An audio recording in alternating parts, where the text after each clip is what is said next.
Hello everyone, कैसे हैं आप सब लोग। आप सभी लोगों का हमारे नई वीडियो में बहुत बहुत स्वागत है। आज हम बात करने वाले हैं इन्फेक्शन कंट्रोल नर्स के बारे में। यदि आप as a infection control nurse work कर रहे हैं या आप as a infection control nurse work करना चाहते हैं तो ये वीडियो आपके लिए काफ़ी इंपॉर्टेंट होने वाली है। हमने एक्चुअली ये पूरी एक सीरीज़ बनाई है जिसमें आपको बेसिक नॉलेज मिलने वाली है कि हॉस्पिटल के अंदर इन्फेक्शन को कंट्रोल करने के लिए कौन कौन से प्रोटोकॉल फॉलो किए जाते हैं, कौन कौन सी गाइडलाइन यूज़ की जाती है। आज की वीडियो में हम आपको बताने वाले हैं कि जो आईसीएन का मेन डेफिनेशंस क्या होती है और उसके कुछ ऑब्जेक्टिव एलिमेंट्स होते हैं जिसकी आपको बेसिक नॉलेज होनी चाहिए। नेक्स्ट वीडियो में हम प्रिंसिपल और इन्फेक्शन कंट्रोल के बारे में आपको बताएंगे।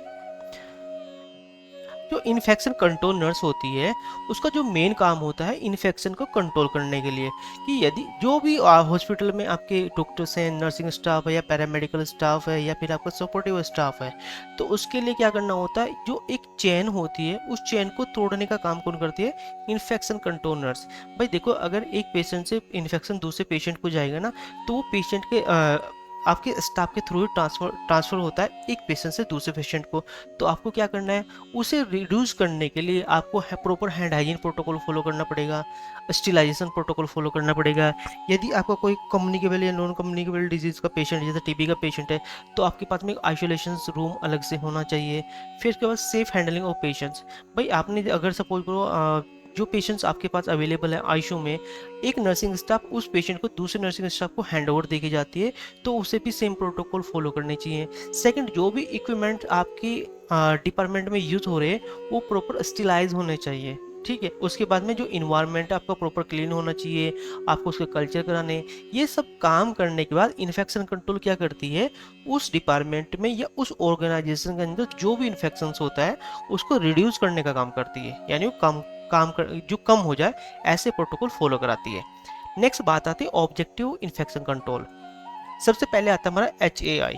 HAI की फुल फॉर्म होती है हॉस्पिटल एक्वायर इन्फेक्शंस। ये आपसे पूछी जाती है कि HAI की फुल फॉर्म क्या होती है। इसे बोलते हैं हॉस्पिटल एक्वायर इन्फेक्शंस।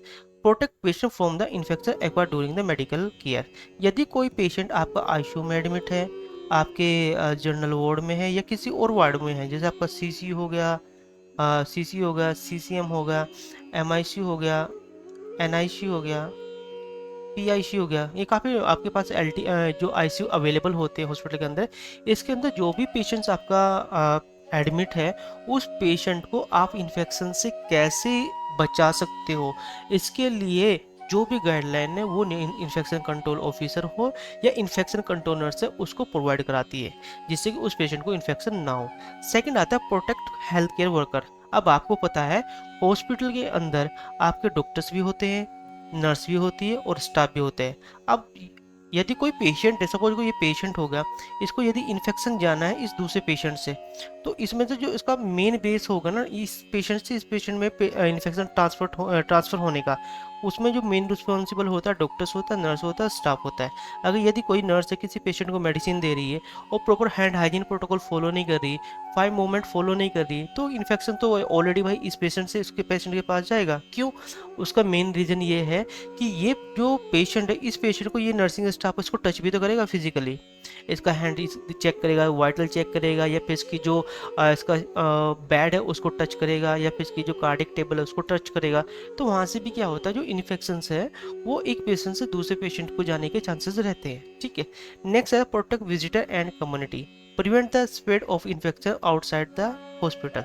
अब आपने देखा है कि आउटसाइड ऑफ द हॉस्पिटल जो इन्फेक्शन होता है, आउटसाइड इन्फेक्शन क्या मतलब होता है, यदि किसी पेशेंट को कोई भी डिजीज़ है तो उसका मेन क्या है, उसे अपने घर पे ही रहना चाहिए, उसे बाहर नहीं निकलना चाहिए।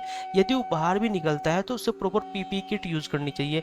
भाई उसके पास मास्क होना चाहिए, उसके पास कैप होनी चाहिए, वो प्रॉपर हैंड सैनिटाइजर यूज़ करे, जिससे कि उसके थ्रू इन्फेक्शन ना फैले। आदमी को इन्फेक्शन किससे फैलता है, बैक्टीरिया, वायरस या फंजाई के थ्रू। तो वो उसको आप ब्रेक डाउन कैसे कर सकते हो, उसके लिए आप हैंड सैनिटाइजर यूज़ करते हो। दूसरा, अपने आप को आइसोलेट करना है जिससे आपका जो टचिंग है लोगों के साथ कम से कम हो। ओके। नेक्स्ट आता है प्रमोट पेशेंट सेफ्टी। ये बहुत ज़रूरी है। Ensure safe treatment and ensure safe treatment with the minimum risk of the cross infections. Next is the reduce cost. Decrease the financial burdens caused by the prolong hospital stay due to the infections. ये इसका main क्या हो गया, देखो क्या होता है, कभी कभी आपने देखा होगा कि कोई पेशेंट आपकी आईसीयू में एडमिट है, ठीक है, उसका क्या, उसकी ऑपरेशन हुआ है, यानी कोई भी उसका प्रोसीजर हुआ, उसके बाद उसको यहाँ पे आईसीयू में एडमिट किया हुआ है, और उस पेशेंट को वहाँ पे नॉर्मली इन्फेक्शन होना शुरू हो गया, इन्फेक्शन शुरू हो गया। यदि हमें पता था भाई उस पेशेंट को हमें तो कितने 3 से 4 दिन में डिस्चार्ज करना था, लेकिन वो तो 10 से 15 दिन बचे हैं, 10 से 15 दिन तक एडमिट हो गया।